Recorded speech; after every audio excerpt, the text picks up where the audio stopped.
got this dead-eye sling that's had a mini porter wrap sewn into it.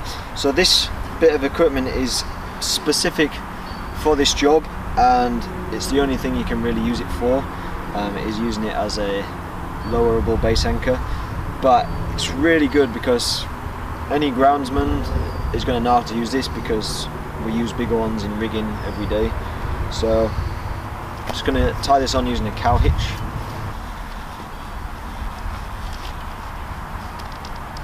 This is exactly the same as how you would tie on a rigging rope onto a larger porter wrap.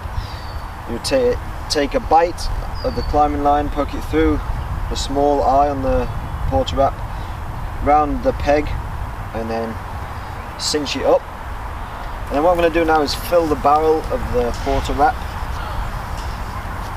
nice and tight, completely fill that, and then just going to make a half hitch to lock out on each one of these pegs on the end.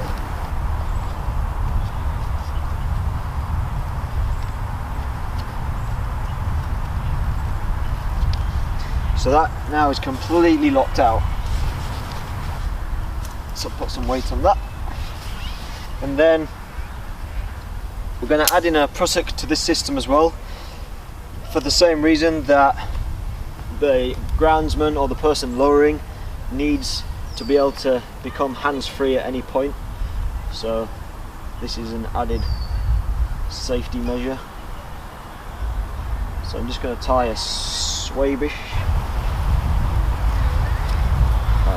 That's purely based on the length of this prusik cord and the way the eyes have been spliced, but like a 6-wrap prusik or any kind of friction hitch that's really solid. And then there you have it. That's the 5th method of basal ties. There are many more different variations, but these I felt were 5 quite different options, using all different types of equipment that you can use, from the most basic right through to kind of the most advanced, complicated systems for lowering down.